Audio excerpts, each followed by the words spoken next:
Friends, நம்ம கல்பனா என்ன கேட்டிருக்காங்க அப்படின்னா, சாமி கும்பிட்டாலே அவங்க வீட்டில் சண்டை வருதாம். அவங்க கணவருக்கும் அவங்களுக்கும் சண்டை வருதாம். கல்பனாக்கும் அவங்க கணவருக்கும்.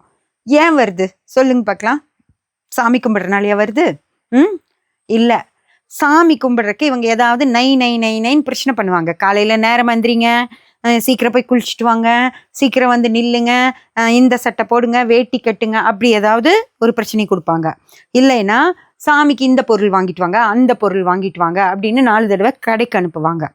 இல்லையா மாந்தலை கட்டுங்க, பூ போடுங்க, மேலே ஏறி நின்று பூவெல்லாம் சரி பண்ணி வைங்க, அப்படியெல்லாம் ஏதாவது ஒரு வேலை சொல்லிகிட்டே இருப்பாங்க. இல்லைன்னா ஒரு 9 மணிக்கு அவர் ஆஃபீஸ் போகணும்னு வச்சுக்கோங்க, இவங்க 8:55க்கும் இன்னும் பொங்கலும் சுண்டலும் செஞ்சுக்கிட்டே இருப்பாங்க. அவர் எப்படி கிளம்பி போவார்? அங்கே ஆஃபீஸில் மேனேஜர் சொன்னால் கேட்பாரா? இன்னைக்கு கோகுலாஷ்டமிங்க, நான் கும்பிட்டுட்டு தான் வந்தேன், என் மனைவி சூப்பராக கும்பிடுவாங்க, அழகாக சீடையெல்லாம் செய்வாங்க, எல்லாம் பண்ண லேட் ஆகிடுச்சிங்கன்னு கொஞ்சம் சீடையை மேனேஜர் கொடுத்தா கூட அவர் ஒத்துக்க மாட்டார். சத்தம் போடுவாரா இல்லையா? அப்போ இவர் என்ன பண்ணுவார்? சத்தம் போட தான் செய்வார் இல்லையா? அந்த மாதிரி ஏதாவது ஒரு பிரச்சனைய அவருக்கு கொடுத்து அவர் அந்த நிம்மதியை இல்லாமல் கடைசியில் நீ கும்பிட்டியோ கும்பிட்டுலையோ என்னமோ பண்ணிட்டு போ அப்படின்னு போவார். இல்லை அப்போதைக்கு சரி கும்பிட்டுருக்காளேன்னு சொல்லி போயிட்டா கூட சாயந்தரம் வீட்டுக்கு வந்ததும் சத்தம் போடுவாரா இல்லையா? இப்படியெல்லாம் நீ சாமி கும்பிட்டேன்னா எனக்கு வேலை கெடுது, இதெல்லாம் நீ பண்ண வேண்டாம், இனிமேல் நீ சாமியே கும்பிட வேண்டாம் சொல்லுவாரா சொல்ல மாட்டாரா? ஏதோ ஆண்கள் எல்லாம் சாமி கும்பிடாதவங்க மாதிரியும், சாமிக்கும் அவங்களுக்கும் சண்டை மாதிரியும், அவங்க ஏதோ சாமியோட எனிமிஸ் மாதிரியும் நீங்கள் பண்ணாதீங்க.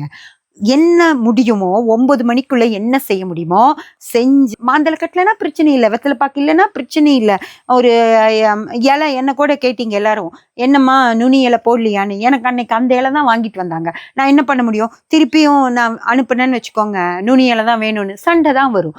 இன்னைக்கு அவர் அதை தான் நமக்கு கொடுத்துருக்காருன்னு முடிவு பண்ணிட்டு நம்ம கும்பிட்டுறோமோ தவிர இப்படிதான் சாமியை கும்பிடணும்னு நினைச்சிங்கன்னா தான் அங்கே பிரச்சனை.